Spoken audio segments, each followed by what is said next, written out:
আসসালামু আলাইকুম বন্ধুরা, আবার আমি একটি নতুন রেসিপি নিয়ে চলে এলাম।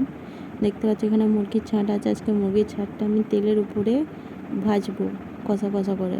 তো তোমরা দেখে নাও আমি কিভাবে করছি। দেখো এই যে আমি দেখিয়ে দিলাম ক্যাপচারটা তোমাদেরকে। তেলের উপরে ভাজা হয়েছে। প্রথমে আমি উনুনে তাওয়াটা বসিয়ে তার মধ্যে আমি সরিষার তেল আর এই কাঁচা লঙ্কাগুলো দিয়ে দিলাম। এবার গরম যখন হয়ে যাবে তখন আমি পেঁয়াজগুলো দিয়ে দেবো। আমি পেঁয়াজগুলো দিয়ে দিলাম। এবার পেঁয়াজগুলো দিয়ে একটু নাড়িয়ে নেব। এখানে আমার পেঁয়াজটা লাল হয়ে গেছে। এবার আমি এর মধ্যে আদা পেস্টটা দিয়ে দেবো। দেখো আমি আদা পেস্টটা দিয়ে দিলাম।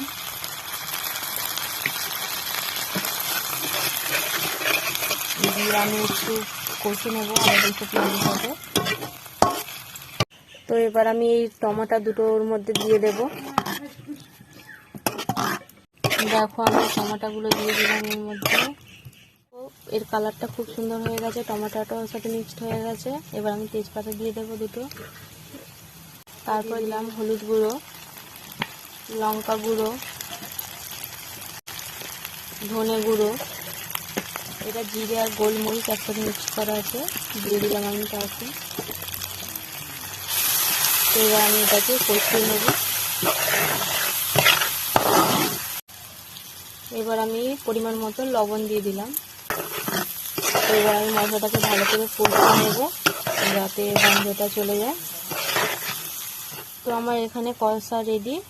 মশলাটা আলাদা করে কষে নিয়ে এবার আমি ভাজাটার মধ্যে ওটা ঢেলে দেবো। দেখো আমি এর মধ্যে ঢেলে দিলাম। এবার মশলাটার সাথে এটা ভালোভাবে আমি কষিয়ে নেব।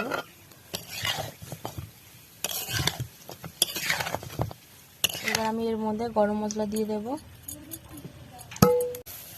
গরম মশলা বেশি খাই না, সেই জন্য অল্প পরিমাণে দিলাম আমি গরম মশলা দিয়ে। এবার এটাকে আমি কষতে থাকবো। দেখো এর মধ্যে আমি হালকা পরিমাণে জল দিয়েছি, দিয়ে আমি এটা কষা কষা করে নিয়েছি। এবার আমি চাপা দিয়ে দেবো। দেওয়ার পর তারপর তোমাদেরকে দেখাচ্ছি আমি। দেখো এখানে আমার ভাজা ভাজা কষা রেডি, মানে তেলের ওপরে হয়েছে। দেখো তেল ভাসছে দেখা যাচ্ছে।